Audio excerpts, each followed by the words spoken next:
I've probably made more Kokomi videos on this channel than what's good for me, but hey, I don't have a Kokomi profile for nothing. As Watatsumi's priestess returns for her third rerun, it is my duty and obligation as the resident Kokomi salesman to make another video about her. Dendro completely changed the way we look at Kokomi's teams and builds, so today we'll cover everything you need to know from her best artifacts and weapons to general playstyle and team compositions. Without further ado, let's get this guide rolling. Kokomi's biggest strength revolves around her elemental skill. Her skill simply summons a jellyfish to heal surrounding allies and deal hydro damage to surrounding enemies. The hydro damage is very weak, but more importantly, the jellyfish will apply hydro onto enemies with every tick of damage it deals. Since the jellyfish lasts for 12 seconds and hits with 2-second intervals, that means you get a total of 6 hydro applications and 6 heals, not including the initial cast, which is extremely strong. Even though Kokomi's elemental skill has an 18-second cooldown, you can actually have 100% uptime on her jellyfish thanks to her first ascension talent. After using her elemental burst, the 12-second timer on her jellyfish will immediately refresh and allow its uptime to extend all the way past the 18-second skill cooldown. Other things that Kokomi's burst does is give her attacks and elemental skill max HP scaling, as well as extra healing for the party every time you normal or charge attack an enemy, similar to the way that Barbara functions. With all that information in mind, I'm sure you can envision 2 different playstyles for Kokomi. The first playstyle is an off-field support where Kokomi only swaps in to place her jellyfish and refresh its timer with her elemental burst to support your main DPS. The second playstyle is an on-field driver where Kokomi spends time on-field with the effects from her elemental burst to apply extra hydro to enemies to support reactions for characters off-field and even deal some of her own damage with an invested build. These 2 different ways of playing Kokomi have clear differences in build options, so let's walk you through how to build your Kokomi for the situation that fits your team. Kokomi's supportive build is very cheap and accessible to all players. For artifacts, you're almost always going to want the 4-set Tenacity of the Millelith because her elemental skill can keep 100% uptime on the 20% attack buff for the team. In the cases where you're running a Bloom team that is not dependent on attack percent, such as using Toma for Burgeon or Kuki Shinobu for Hyperbloom, you can also choose the 4-set Deepwood Memories for Dendro Red Shred, which increases the damage from Bloom related reactions.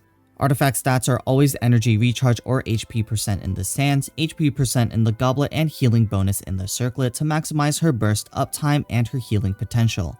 Since this Kokomi playstyle usually has her off-field most of the time, her energy recharge requirements are high. Getting as close to 200% energy recharge is recommended, so usually the sand slot will run in energy recharge sands without extremely efficient artifact substats. Aside from as much energy recharge as possible, other substats to focus for Kokomi are just HP, flat HP, and elemental mastery if you run her with Nilou Bloom teams, so she ends up being an extremely cheap character to build for off-field support. To hammer that nail even further, Kokomi's best weapon for off-field support happens to be a 3-star catalyst that all players can easily get to R5. That catalyst is, of course, the Thrilling Tales of Dragon Slayers. Not only does it provide a good HP percent stat for Kokomi's healing, but the passive provides a 48% attack buff to the character switching in after Kokomi, which is an absolutely insane damage buff for attack scaling characters. There's really no other reason to run any other catalyst with an off-field Kokomi. The only exceptions are if your team cannot utilize attack buffs, or if you really prefer to rely on having 100% uptime with Kokomi's burst, then an R5 craftable prototype Amber is also a viable option for the extra energy that it gives to Kokomi. Regardless, both options are completely free-to-play friendly and players should have no issues with building Kokomi for off-field support. Kokomi's damage build is a bit more expensive in terms of investment, but still simple to understand. Unlike the off-field build, Kokomi's best artifact set is now the 4-set Ocean Hued Clam. This set will convert all of Kokomi's healing into a bubble that deals physical damage every 3 seconds, where an invested on-field Kokomi can easily hit the 30,000 damage cap per bubble before resistances. Artifact stats to focus for an on-field Kokomi also have slight changes, where now you always want to run an HP percent sands, a hydro damage bonus goblet, and a healing bonus circlet. Because Kokomi is on-field with this playstyle, she'll directly absorb energy particles and naturally have a lower energy requirement. Instead of the 200% that I described for the off-field build, 160% energy recharge is the sweet spot for any on-field Kokomi, which is a lot more attainable with an HP percent Sans. Hydro damage and healing bonus are mandatory for Kokomi's damage. Hydro damage in the goblet is pretty self-explanatory, but healing bonus also increases Kokomi's damage while she's empowered by her burst, thanks to her other ascension talent, which grants extra scaling on her enhanced attacks based off her healing bonus. This extra bonus scales much better than HP, meaning you'll always lose both damage and healing power by running an HP percent circlet over a healing bonus circlet. The usual energy recharge, HP percent, flat HP, and EM for Electro Charge or Nilou Bloom teams is the standard substat focus. While the Thrilling Tales of Dragon Slayer's Catalyst can be good for an on-field Kokomi as well, it's usually outclassed by 2 weapons. The best weapon for an on-field Kokomi is of course her signature weapon, Everlasting Moonglow, but generally this Catalyst is not worth your Primo Gems unless you're a whale or a die-hard Kokomi fan like I am who has R5 Moonglow just to flex on the haters. Moonglow is usually not worth your Primo Gems because Prototype Amber is more than enough for Kokomi and usually only gets 5 to 10% less personal damage compared to Moonglow depending on the refinement situation. Not only is this craftable your best free-to-play option for on-field Kokomi, but its energy passive allows you to ease your energy recharge substat requirements if you have some pretty garbage artifacts. So to summarize, the weapon order for an on-field Kokomi is Moonglow if you have it, and if not, just run Prototype Amber. If you're also out of Catalyst billets, then Thrilling Tales is also a viable option for those looking to stay stingy and build the cheapest on-field Kokomi possible. Kokomi is such a flexible and universal healer with the utility that she brings to the table that she can practically be used in any team. However, just to get you started, if you don't know where to begin, I'll outline a few teams where she shines in. The first of a few teams that we're going to talk about today is a Freeze team. Off-field Kokomi support is a backbone of many Freeze teams because she provides outstanding Hydro application and her build with both Tenacity of the Millelith and Thrilling Tales can buff your Cryo DPS. Running Kokomi allows you to run 2 offensive Cryo characters as opposed to running a defensive Cryo character like Layla or Diona, so a team usually has double Cryo damage dealers, Kokomi, and an Anemo support. For the Cryo slots, you can pick any of the 2 between Rosaria, Kaya, Shenhe, Ganyu, and Ayaka, as these characters either deal a ton of Cryo damage, buff the Cryo damage of your team, or do both at the same time. The Anemo support can technically be most Anemo characters as long as they have the 4-set Viridescent Veneer equipped. The best option by far is Kazuha for his elemental damage buffs, but other options like Venti and Sucrose for grouping or Jean and Sayu for even more healing also exist. While Freeze teams are strictly for an off-field Kokomi, both off-field and on-field Kokomi can function in a Hyperbloom or Burgeon team. For the on-field Kokomi variants, the team consists of Kokomi, a Dendro Applicator, and either Kuki Shinobu or Raiden Shogun for Hyperbloom or Toma for Burgeon. The Dendro Applicator needs to be a consistent off-field option to allow Kokomi the freedom to stay on-field, so your best options are Nahida for players who have her, or Dendro MC for the best free-to-play option. Kole and Yao Yao also work in this slot, but their abilities don't last nearly as long as the Dendro MC's burst, so they are like tier 2 options if Nahida and Dendro MC are considered tier 1 options. The final slot can be either Xingqiu or Yolan for powerful single target hydro damage, or a second Dendro character from the ones I listed before. Options like C4 Kirara and Baiju are also viable in the last slot for a little bit of extra Dendro application as the second Dendro option, but keep in mind that they lack AoE Dendro application and cannot be used as solo Dendro characters to create Dendro cores. For the off-field Kokomi variants of Hyperbloom and Burgeon teams, a Dendro character like Nahida or Alhaitham are fantastic for operating as solo Dendro characters and easily allow you to run the usual Xingqiu or Yolan in the final slot for a team maximized for damage.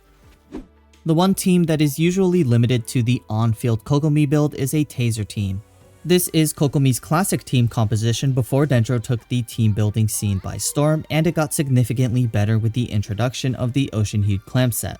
The team consists of Kokomi with 2 off-field electro damage dealers and then either Sucrose to buff the EM of the team or Kazuha to buff the elemental damage of the team.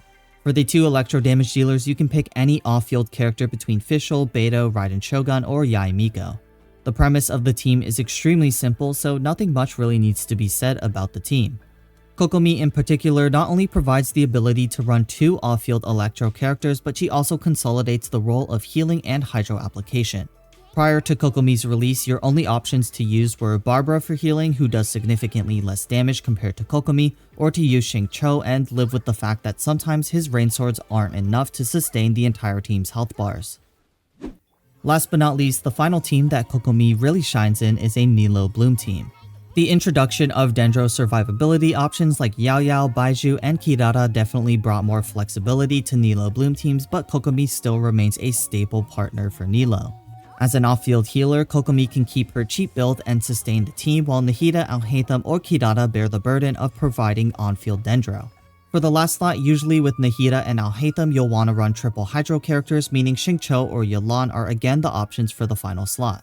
In the case of on-fielding Kirara, you cannot use Xingqiu or Yelan while she runs around as a package, so a second Dendro character that applies Dendro off-field like Dendro MC, Nahida, Yao Yao, or Kole can go in the final slot.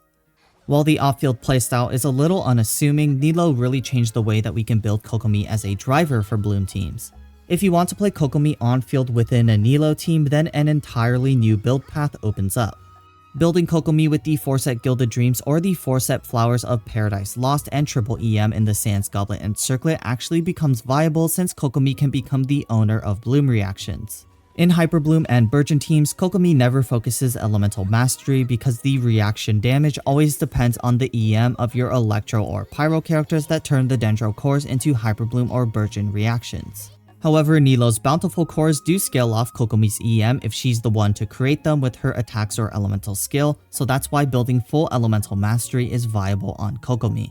Not only does Nilou allow you to switch your artifact set, but new catalysts like 1,000 Floating Dreams, Sacrificial Fragments, and Fruit of Fulfillment can be used if you don't need a catalyst focused on healing.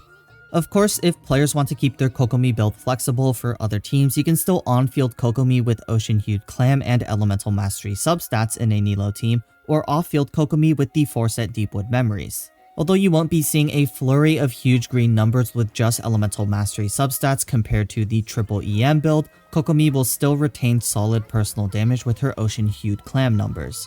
If you're on-fielding Kokomi with Nilou, then you're going to need to pick 2 Dendro characters between Nahida, Dendro MC, Yao Yao, and Kole for the 2 final slots since these characters all have some sort of AoE Dendro application. Since Kokomi is so flexible, there are definitely other teams such as a general on-field Kokomi to drive Vaporize, or even specialized teams such as the Sukokomon team. For the specialized team like Sukokomon, I'm not going to talk about it here, but I have a whole video dedicated to that team, so if you're curious about what exactly that team operates off of, definitely check that video out, even if it's a little bit dated. With that, I have nothing else to discuss, so let me know your thoughts, builds, and teams for Kokomi down in the comments below. If you enjoyed this guide or thought it was useful, be sure to support both the video and the channel. The goal is 30k by the end of the year, and with your help, we can reach that goal. Other than that, it's the same as always. I'll see y'all in the next one. Peace.